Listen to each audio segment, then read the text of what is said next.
Hello and welcome to the Dublin Arsenal preview show. I'm your host, Jonathan Giles. On the show tonight, October the 16th, I'm joined by show regulars Eamonn Donnelly and by David Scorguy Sims to chat in depth about our upcoming Premier League away fixture along the Thames to face Marco Silva's Fulham side at Craven Cottage. Fulham v Arsenal will be live in Sky Sports Premier League on Saturday at 5:30, so come into our supporters bar, the River Bar, for all the pre and post match atmosphere. So sit back and enjoy the show. First of all, to Eamonn Donnelly, fresh from his 45 aside, was it, Eamonn? How was it? That was five aside, yeah. Yeah, all good. Good touch. He's come through unscathed, as we see. Evening, Jonathan. Evening, David. I was watching the thing there about a breakaway gang of wood machinists. They formed a splinter group there. So, yeah, all good. Five aside perks me up. I'm quite hungry now, so I'll have a little bottle of not Moretti now, Poretti with a P now. Already. Yeah, There you there go. you go. You learn something new every night. Well, So Peretti claims he was around before Moretti, but look, there you go. I think he played for Juventus back in 94, 95, if I'm correct. Yeah. I'm also He still owes me a So, still owes me a beer, I think. That's what it was. David, I'm drinking Poretti out of a Moretti glass. I think that's a double standard straight away, and I think I should be reported to the double standards commissioner. Now, that's my view. Yeah. Eamon doesn't encourage alcohol by any means on this show. I'm also joined by An Dave. old an old Arsenal mug with my name on, which is always a lot of fun.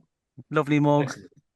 I'm also joined by David Gorgoy Sims. Welcome back. Been a couple of Thank weeks you. you've been on, and thank God the dreaded international break is over, lads.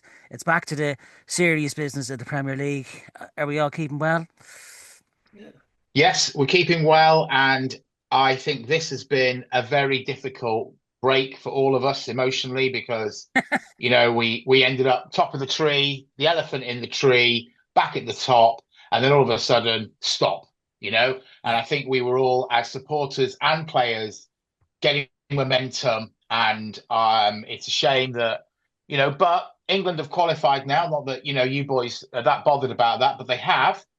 And I'm hoping that come November, he calls up the players, but he tries some different things because it's his only opportunity to really put some other players on there. And when we're supplying 5 or 6 players, I think it'll be nice at that point. I mean, I cannot believe there's another international break in 3 weeks' time. It's crazy.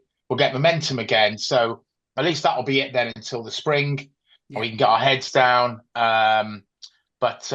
Yeah, feeling good.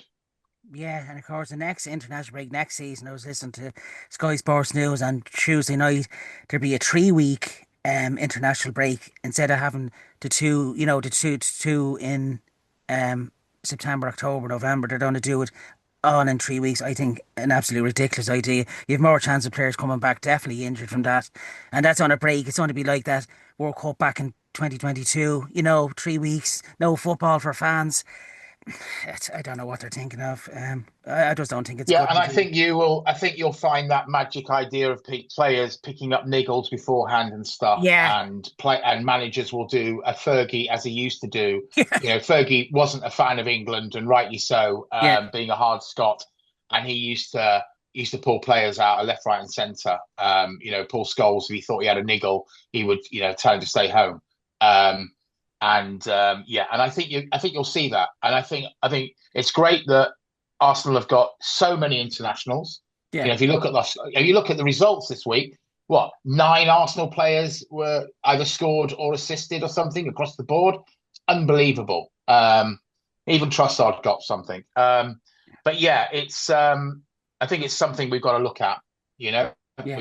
it's going to be. What time of year is that going to be then, Jonathan? It's from next season onwards, David. So But at what point in the year, like early it's going on to or be. I late? think it's going to be October. I think that's what they're aiming for. three October and weeks in November. But October. can I just make a Yeah. couple of comments on that? Just to What do you Hmm. think, Eamon? That's ridiculous, well, though, isn't it? firstly, I don't know what we're moaning about, right? Players all come from a country. It's a global game. The players want to play for the country. They want to play in World Cups. As well as that, we want our team, our club to sign Gyökeres and Rice and the devil knows what. Um, and unfortunately, the means to do that is the global appeal of the game, the international appeal of the game, and guess what? The funding by television. So you can't have it both ways. We can go back to having one international or two internationals on the team, um, and hope that Charlie George gets a second cap and all those that. But like the game, the world has moved on, so we just got to deal with it. The second thing is, I was thinking about this. I was kind of dreading playing Fulham, um, coming back from an international break because we'd so many internationals, as David referenced. But we've internationals A in good form. And B, because we're one of the very top teams, I actually think it takes more out of the middle tier teams because a lot of the middle tier teams have players playing for teams who are in bloody hard games, right? You look at Ireland players coming back now after games against Portugal and Armenia, they'd be shattered. Do you think Declan Rice would be shattered coming back after two cakewalks? Not at all. So I Yeah, used to dread the international break for wearing out players, but when you think about it, the very Look, top teams tend to have internationals playing for the very top international teams, and the games are easier because nowadays I think there's 998 countries in Europe or something like that. Look at the old days, there was 16 or something. And so there's a lot of dead rubbers in international football. And you know what? Is it any harm for Declan Rice and Bukayo Saka to get away from the pressure cauldron of the Premier League, have a walk in the park with England, meet different players, hear different things, and come back and say, I'm looking forward to the next Premier League game? I don't think it's that bad. no, yeah, I agree with everything you said there. However, what I will say is that what annoys me the most is when you have just money-making, meaningless friendlies that are just in the calendar, that they don't mean anything, and they're just to make Wembley happy and to make money, and then they put out like a full team and a player gets injured and whatever. I just think that I'm all for if it World Cup qualifiers, 100%.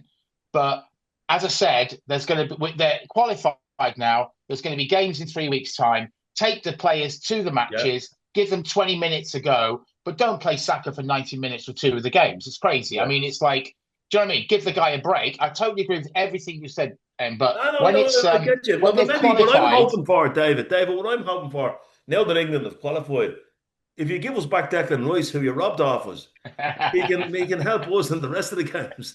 look, we're look, not look, gonna have that debate on this It was show. the quickest turn yeah. Declan Rice ever made early in his career from bloody. He turned Look, from Ireland Eamon, to England in 2 seconds. What? we got All Rice, right, Rice, we're all going to be on baby. Sky Sports in a minute when someone listens to this in the future.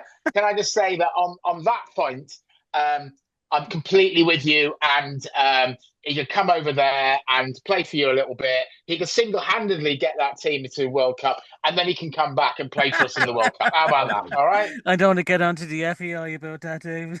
Yeah. But towards our preview, of course, to Saturday, it's welcome back to the Premier League again. Thank God. Fulham at 5:30 on Saturday, as I said, live on Sky Sports. Arsenal will face many ex-players, Bernd Leno, Alex Iwobi, Emil Smith Rowe, all who've been rejuvenated under coach Marco Silva, I think. A few ex-gunners that played for both Emmanuel Frimpong, Cedric Suarez, Lewis Bowen-Morty, William, Callum Chambers, and Reece Nelson, of course, last season.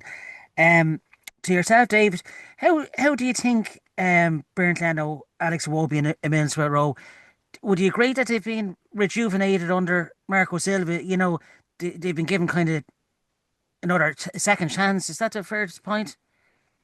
I think there's an old football adage that cream always comes to the top and good players will always come through, and they are good players. They've been Yeah, brought up the right way at the academy, and it's sadly that they didn't come all the way through. They nearly got there with us, and they've gone there and they've been given freedom and they've proved that they are quality and they've come through yeah, within Fulham and they've been given that chance and fair play to them, absolutely fair play to them. I mean, Iwobi in particular, he's dangerous. He's someone we're going to have to watch out for on Saturday, without a doubt. And but then if you look at those players, and I say that they're great players, Arsenal were at the situation where they were building, and now the players they brought in who've superseded them are far better, Yeah, right? So we've gone to another level of yeah, that. And I think that's what's made the difference. Um, Regarding the atmosphere on Saturday, I've been to Fulham's ground many times. I'd just like to give a big shout out to any of the Gooners that are going to be in the boat flotilla that leaves Westminster Bridge. I think they've got three boats this year. There's over oh, lovely. 2,000 Arsenal fans on Yeah, the River Thames, sailing down all day, drinking all the way down to Fulham. They'll arrive at Fulham. They'll arrive at the little jetty there at 4:30, and then they'll crawl their way into the ground. It's a fantastic day out. If you're ever going to Fulham and it fit, the first thing I always look at is when is the Fulham away. Sadly, I can't go tomorrow. I've got friends that are going on that boat trip. It's one of the special things because you sail up to the dam, and all the way back down, back to the River Thames dam, and then all the way back to Fulham. And it's a great, and those boys are going to have a great time, and they will be pumped. That atmosphere will be electric. It's a really noisy, partisan Arsenal. It'll feel like we're playing at home, and that's what we need at this point. yeah, yeah, 100%. Yeah, it's always a great game along the Thames. Yeah. Um, Eamon, um, in terms briefly of, as I asked David, Bernd Alex Iwobi, and Emile Smith, do you think Arsenal had just moved on from Well, those the first players? You thing, know, the first thing I want to remind the listeners is that this program promotes drink aware, right? Just to say that. Yeah, your man talking about barges and getting drunk and all that, all those kind of frivolities. The last time I went to Fulham away, actually, it was a Sunday morning game, David and Jonathan, and it was a kind of a fair in the park. Um, Jesus, I mean, it's the only ground I ever said the people that are going in eating sushi. It's a far cry from you're going yeah, to get your effing head kicked in. But yeah, anyway, it is. It's the posh part. Yeah, that's true. just on the question you asked about the players, I've quite a bit to say about this. First of all, Bernd Leno is a superb goalkeeper. He never let the Arsenal down. And when he was out of the team for a year and he Yeah, had to come in for one game to do a job, boy Christ, he did it. And never whinged or moaned, unlike that other clown who was playing at Aston Villa. Um, and I think his attitude was first class. And actually, since he's gone to Fulham, I look at him and say he's become actually a really complete goalkeeper. yeah, He's worked on his groundwork, which was the reason why he was let go in the first place, because his feet weren't as in tune with the way that we wanted to play the game. That's the first thing. Second thing I'd say about Iwobi, Iwobi's exceptional on the basis that I remember standing at Goodison Park around 2017, 2018, and we were playing Everton off the park. It was a Saturday morning game, and Iwobi and Welbeck scored. And we were playing great. And I thought, like, I was naive. I thought I'd be happy to watch us playing everything off the park in their place. But there was one guy behind me, he's only a young lad, and he kept roaring, a wobby, wobby. And I said, what's your problem with him? And he said, oh, we'll be playing championship in 2 years. Well, he's not. Well, he's not because he played with us. He gave it his best. He probably wasn't quite at the level that we needed. He gave it his best. He played in the Europa League final and scored when we played terrible. And he went to Everton. The fans at Everton love him there, they do. right? And he wanted to come back to London, and he's done really, really well with Fulham. Emil Smith Rowe is a different kettle of fish. Emil Smith Rowe, to my mind, and I said it on this show, he's a beautiful footballer. He reminds me of Jack Grealish in terms of the way he plays the game. Yeah, He's a brilliant appreciation of space. He's got wonderful balance, beautiful to watch. Can dribble past players, knows where everything is around him. But he's not Jack Grealish. And for all the people who say Jack Grealish is a poser and this, that, and the other, he's delivered. He delivered for Aston Villa. He delivered for Man City, and I watched him for Everton a couple of weeks ago, and he was outstanding, on the pitch. Emma Smith Rowe has that ability. So there's something that prevents him from reaching the top level. If Emma Smith Rowe's head was right, he wouldn't be at Fulham, right? yeah, So there's something about that boy that I don't know whether it's just um, a lack of work rate or whether there's something a bit deeper, which I suspect it might be. I think I think he suffers a little bit, that lad, because he should be taking Fulham by storm and he can barely get a start. He's 10 times the natural footballer Alex Iwobi is, but Alex Iwobi is the first name in the team sheet. And I think you've got to look at that. Now, that being said, Jonathan, I'm not slagging off Evan Smith-Rowe. As I said, he's a beautiful footballer. And Arteta said that. He's a beautiful player, Yeah. right? But he's the type of guy that could actually turn up on a given day and everything go right for him and he'd be worthy. Yeah. He has that in Yeah. his locker. Yeah. Yeah. And we can only wish him the best in his career at Fulham, along with Iwobi and Leno. In terms of our previous meeting, lads, of course, December the 8th last year, it was 1-1. Jimenez on the score sheet for Fulham and William Saliba. Before that was December 31st, 2023. Um, we were beaten 2-1 that day. Jimenez and Yeah, Cordiva remember it well. and Saka for ourselves. Um, and of course, our last win was March the 12th, 2023, 3-0. Gabriel, Gabriel Martinelli and Martin Odegaard got the goals there. Um, in terms of Fulham, their key arrivals during the window, Kevin from Shakhtar Donetsk, who looks a bit of a player, a winger, quite quick-footed.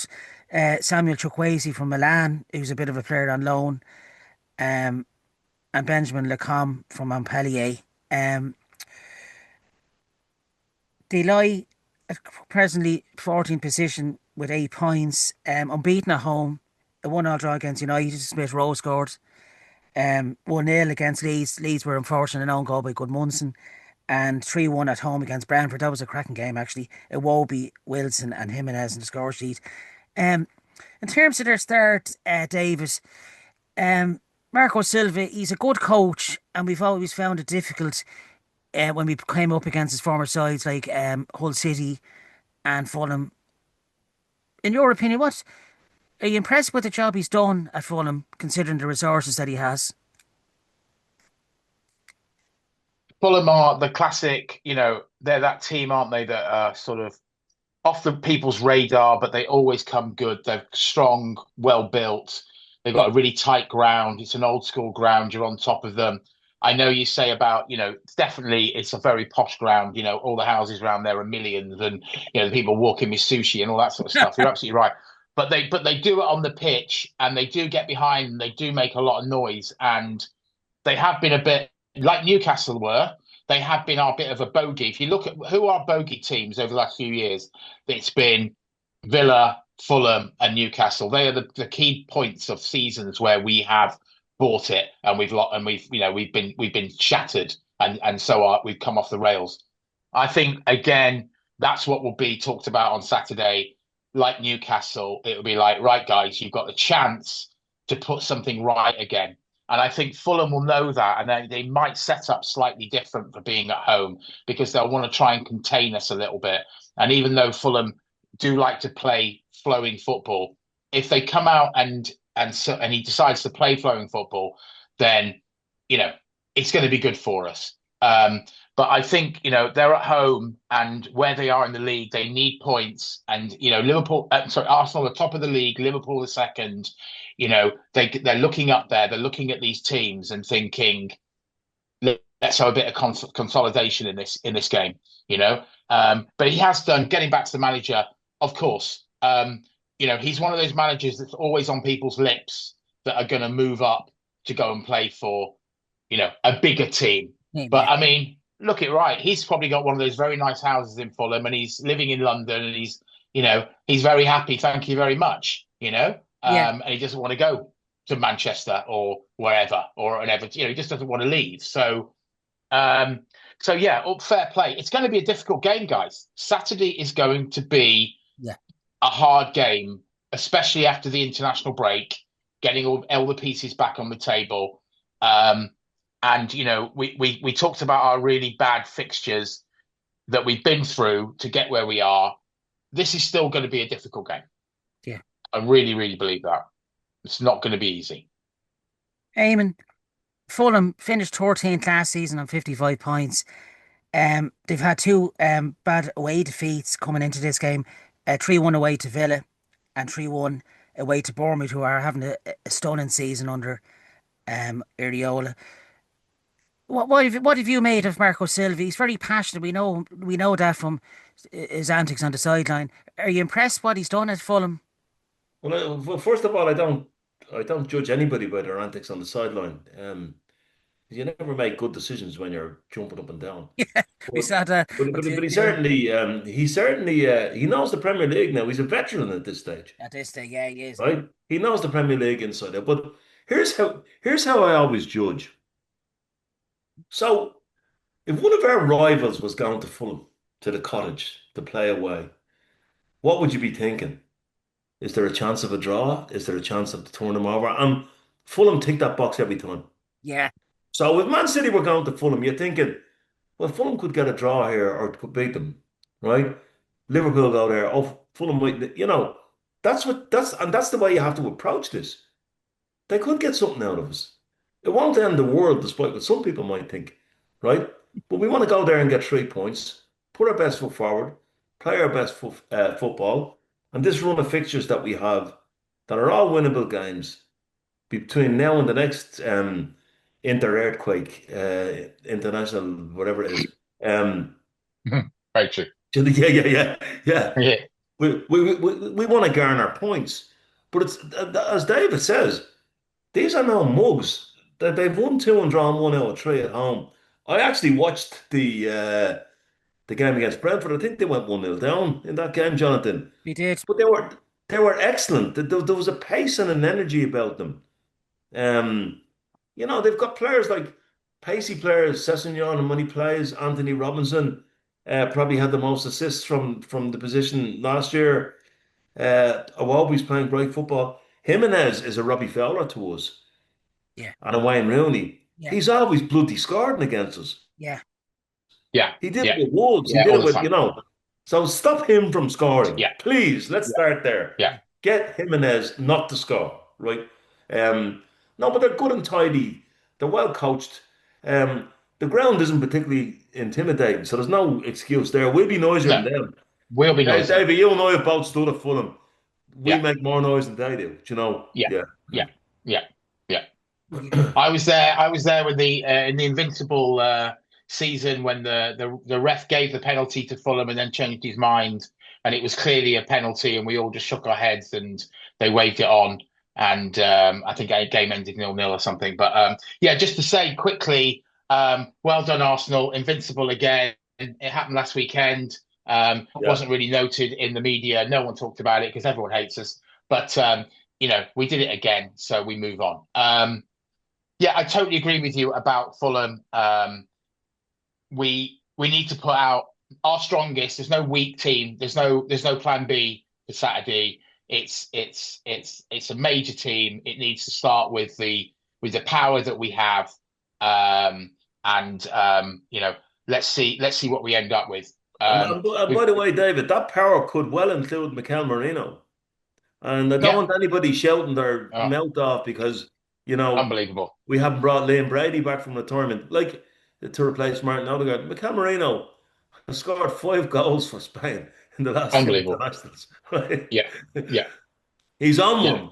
He's on Yeah. one. He is. He is. And also, we might be all surprised and Havertz might be on the bench on Saturday as well. So, he's meant to have made unbelievable recovery. I've seen it yesterday. The doctors are looking at him thinking, who is this guy? He has recovered so strong, has been pushing himself. David, I don't know what age you are, but if that's the case, I'm gonna recall your TV viewing from the 1970s. This is Steve Austin stuff. This is the Yeah. bionic Yeah. man. Yeah, totally. That's exactly the way they reported to him. That's exactly the way We he's can rebuild reported. him stronger than he No, was before. he can. Faster. Bionic eye. Well, we all know about the bionic eye. He is literally. They've literally looked at him and go, he can rebuild himself. He's been pushing the doctors so hard. He's back in training. They've seen. No, he's coming back. And that's great for me. I think that's amazing because it just puts a little bit of pressure on every. You shared earlier, Jonathan, that unbelievable picture of our two teams, A and Yeah, B, it's with our incredible, isn't it? depth and strength, and it is incredible when you look at it Yeah, and What you was see that? the strength throughout. I Every player has a person literally On over their their back. shoulders going, Yeah. "I'll I step in, I'll I step actually in." think, David, I think Havertz is our number one striker. And I I think always said that. I think in the big games he'd be chosen over Gyökeres. I think Gyökeres might be chosen when we want to break down a low block team and blah blah blah and all of that type of stuff. But if he's genuinely made a recovery, just for the younger listeners, all two of you, the $6 million man, check it out. Steve Austin, a man barely alive. They rebuilt him, but I hope it's more of a case of that than Trigger Sweetenbush and Only Fools and Horses. They rebuilt him. He's only had the same leg injury for 28 years, but he just had to change his knee 5 times. So Yeah, just a different broom, a different head, a different yeah, leg. That's the way it goes. that's what we're Yeah, looking for. we'd Yeah, be This very interested to see. this is the this is what David's been talking about. Sorry, the strength and depth that I sent on. What do we call this team A first of all? Captain goal, Ben White, Mosquera, Nkapie, Skelly, Norgard, Nanwerdy, Marino, Madueke, Eze, Havertz, and Team B, just for the sake of it, Raya, Timber, Saliba, Gabriel, Calafiori, Odegaard, Subamendi, Rice, Saka, Gabriel, Martinelli, and Victor Gyökeres. and there's one obvious name left out, Jonathan. Eamon Dondi, of course. No, Dennis the Russian. He was coming to mind, but I thought I'd give you the benefit of the doubt first. I mean, What I will say, But isn't that though, Eamon and Davis? It's a great headache for Mikel Arteta to have, isn't that strength and depth, to have options of that quality, something that he hasn't had really in his career to date at Arsenal, isn't it? As it's just superb, isn't it? but Jonathan, yeah, it is because well, so one thing just to say that Zubimendi did not train today. He was not on. He was literally on the sidelines. He was there, but he did not train. It was Okay, noted. right. Whether he's a bit tired after knock after international, I don't know. But the point is, as you just said, Mourinho can just slot straight in there. Zubimendi's amazing. It would be great if we had him, but again, the depth we have there, and also Norgard is back. Madueke's very close to coming back.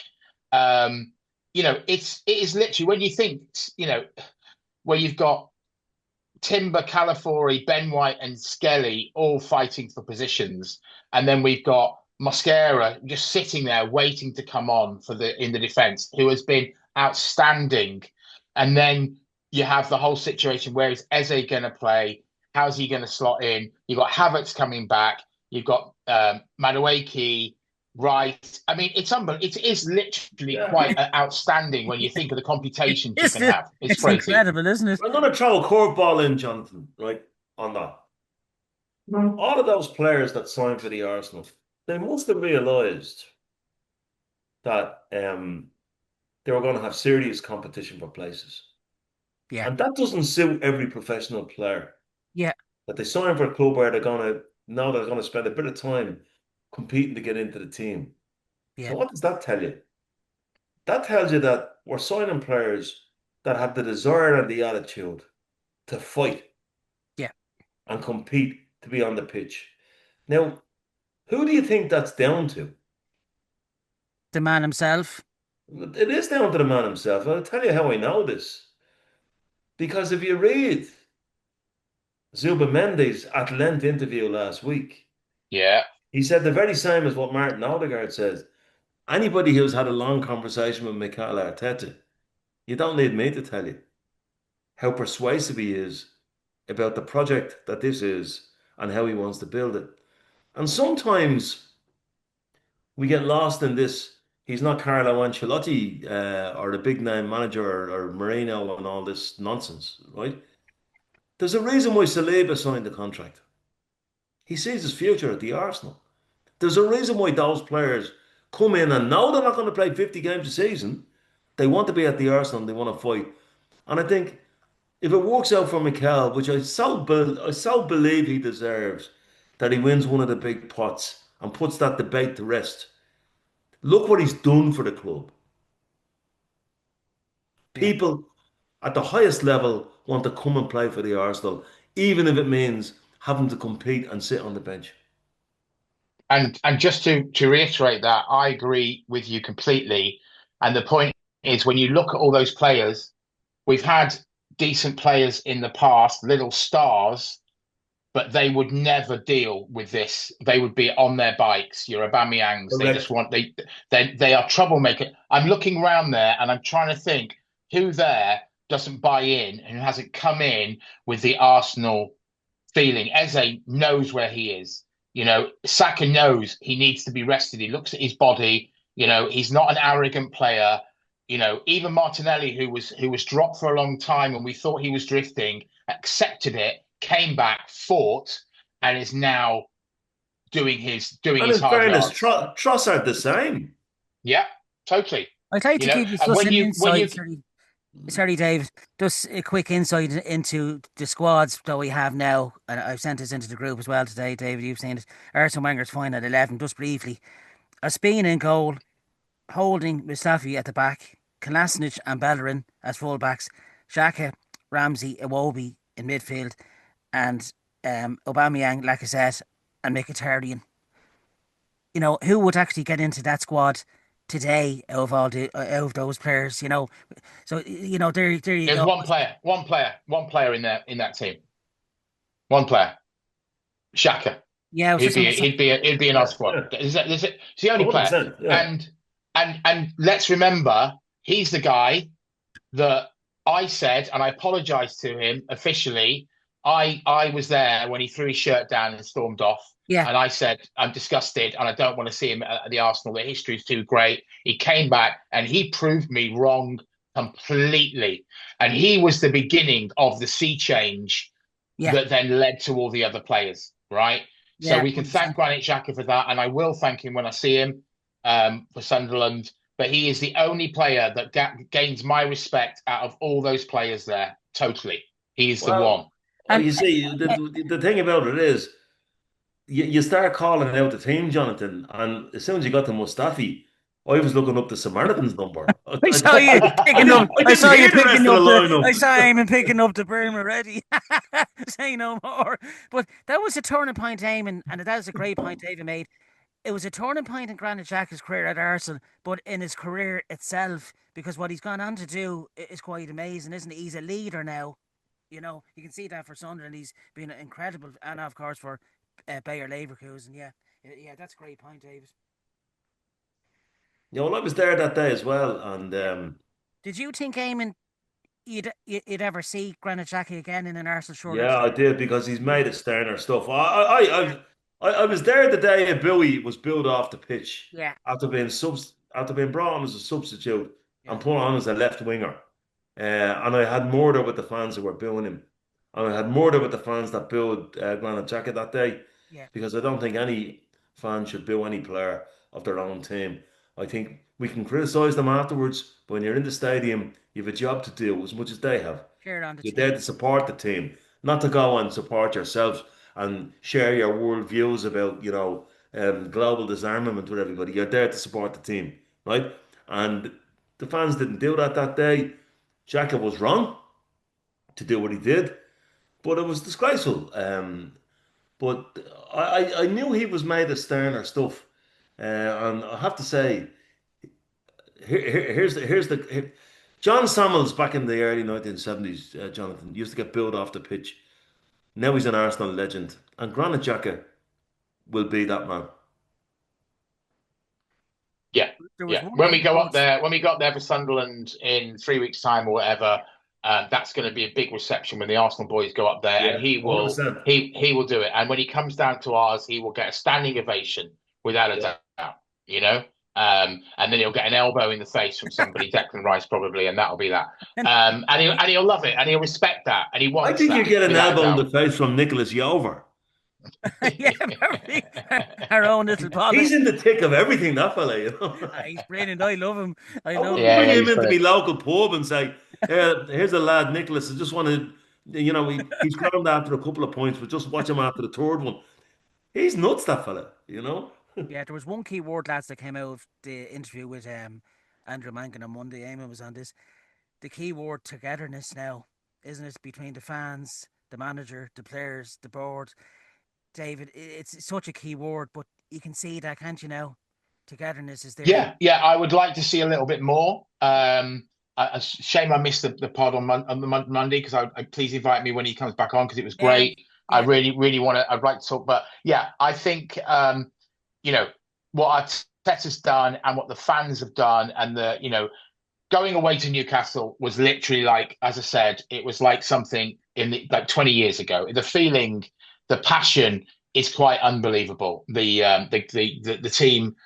We've got a lot of very, very happy Gooners, and they've also got, you know, the people that go to games are very different to the people that go on Twitter and just complain all the time. There's still a lot of unity within our club, and I'm hoping for more amazing celebrations on Saturday. Let's bring it on. Let's see what happens.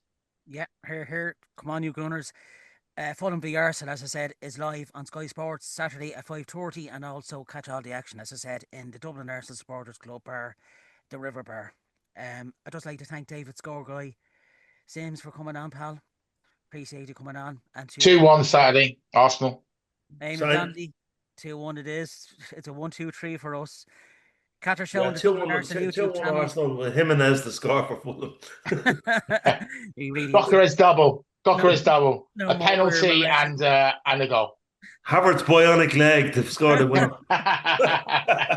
Catch our show on Spotify and the Dublin Arsenal YouTube channel. But until the next time, come on, you Gunners, and thanks for listening. Come on, you Gunners.